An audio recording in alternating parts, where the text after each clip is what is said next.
Dalam nama Bapa dan Putra dan Roh Kudus. Amin. Ya Bapa, Tuhan langit dan bumi, kerajaan-Mu Kau wahyukan kepada orang kecil dan rendah hati. Berilah kami hati yang terbuka bagi kehadiran dan kekayaan-Mu yang terpantul dalam kitab suci, dalam alam semesta, dan dalam hidup kami. Inilah permohonan kami dengan pengantaraan Kristus Tuhan kami. Amin.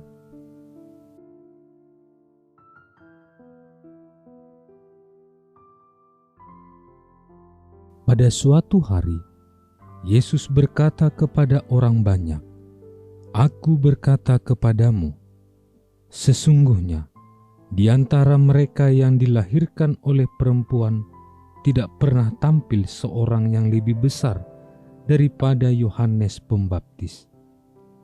Namun yang terkecil dalam kerajaan surga lebih besar daripadanya.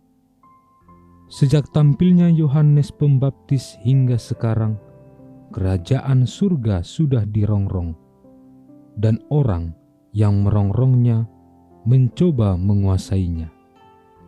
Sebab semua kitab para nabi dan Taurat bernubuat hingga tampilnya Yohanes. Dan jika kalian mau menerimanya, Yohanes itulah Elia yang akan datang itu. Barang siapa bertelinga, hendaklah ia mendengar." Demikianlah sabda Tuhan. Saudara-saudari terkasih, pada hari ini kita memperingati Santo Yohanes dari salib.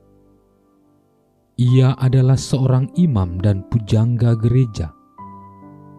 Ia juga adalah pendiri Ordo Karmelit tak berkasut yang sangat menekankan kedisiplinan hidup rohani sebagai seorang religius. Semasa hidupnya, ia mendapat perlakuan tidak baik dari orang lain. Santo Yohanes dari salib dipenjarakan dan akhirnya meninggal pada tahun 1591. Salah satu ungkapan yang patut kita teladani dan renungkan bersama adalah, tidak mungkin menggapai kekayaan dan kebijaksanaan Allah tanpa terlebih dahulu mengalami banyak penderitaan. Keteladanan Santo Yohanes dari salib terinspirasi daripada kalimat Yesus dalam bacaan Injil hari ini, bahwa siapa bertelinga, hendaklah ia mendengar. Pertanyaannya, mengapa Yesus perlu menegaskan hal ini? Bukankah kita tahu bahwa telinga memang dipakai untuk mendengar? Ternyata dalam kenyataan ada orang yang sebetulnya memiliki telinga yang sehat dan bagus, tetapi tidak digunakan untuk mendengarkan karena kedegilan hatinya. Ada yang memiliki potensi atau bakat, namun tidak dimanfaatkan sesuai fungsinya, sehingga menjadi sia-sia.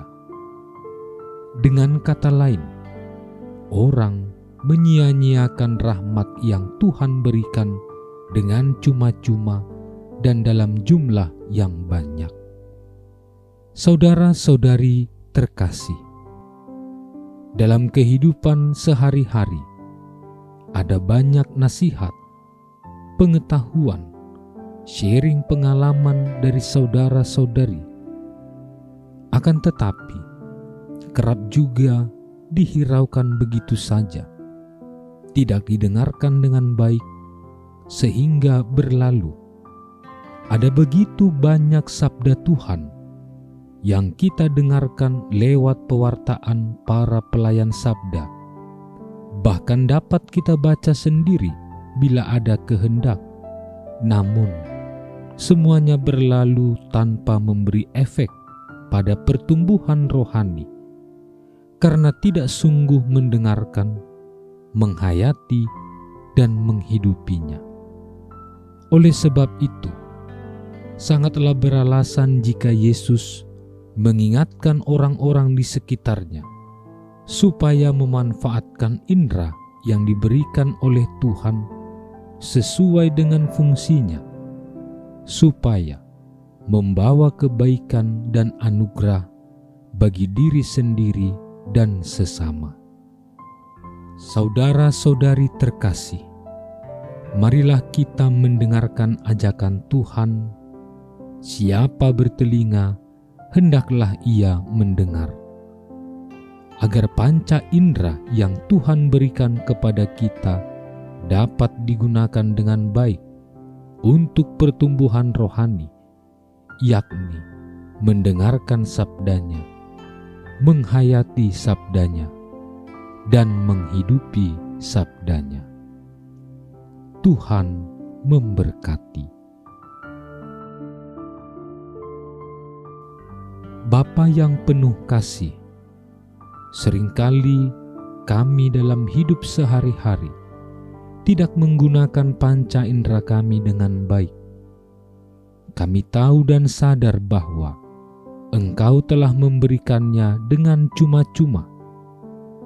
Semoga sabda Tuhan yang kami dengar pada hari ini mampu menyadarkan kami untuk dapat menggunakan panca indera kami dengan sebaik-baiknya, sehingga membawa yang baik dan menjadi anugerah bagi hidup kami sendiri dan orang-orang yang kami jumpai sepanjang hari. Amin.